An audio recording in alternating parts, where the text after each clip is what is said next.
Welcome back to SGS. This is our weekly movie review. Stay tuned for our review because it might get recalled. Alright, we're going to review this in 3 segments. It's feel, music, and story. First we're going to talk about feel.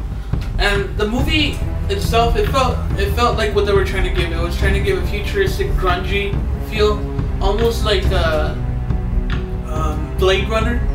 It felt like everything was dirty and almost like what would happen if we don't take care of our world, and that's what they were trying to sell, that the world was an apocalyptic state, that everything was running scarce. It was a really good feeling. They sold it well, and everything felt the way they were trying to give it to you. So I liked it.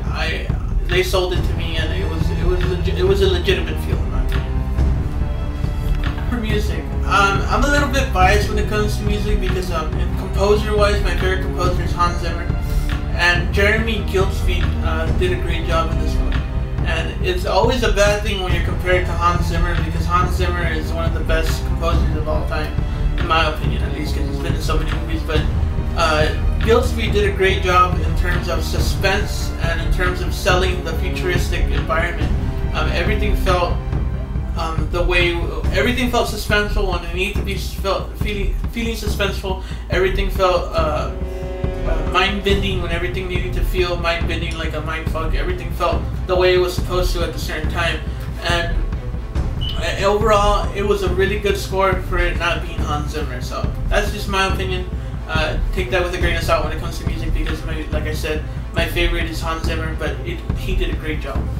For story, the story was good. I mean, everybody thought this movie was a reboot. It is a reboot of the original Total Recall with Arnold Schwarzenegger.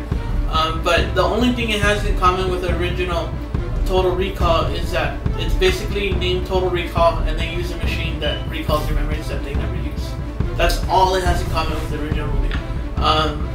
Is that a bad thing? No, it's a good thing because they get away from the fact that the original movie was with Arnold Schwarzenegger in it. And when you compare the story to the original story of Arnold Schwarzenegger, you never want to go up against an original Arnold Schwarzenegger movie, because it's always going to make it feel like this movie is not as good as the original. But overall, in my opinion, the movie held up well. It did a good job setting the story from beginning to end. It had good twists. It had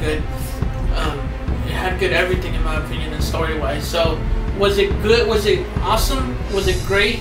No. Was it good enough? Yes, it was good enough for you to go see, for you to rent it, or for you to go buy a ticket to go watch it, in my opinion, because of all the beautiful graphics and all that stuff. But the story was great, and it had enough for you to go purchase a ticket or rent the movie.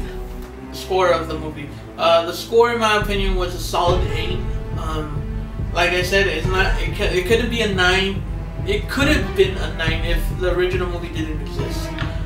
The reason why I said that you never want to go against the original Arnold Schwarzenegger movies is because most of those guys' movies are classics, and you can't compete really. And it's an 8. That's a good score. They should be proud of that score. And the career of all the actors in that movie will not get hindered from that movie, from performing in this movie. So, in my opinion, that's a good score, an 8.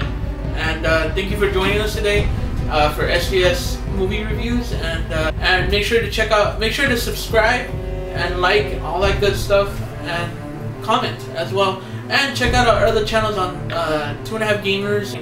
Thanks. Peace, guys.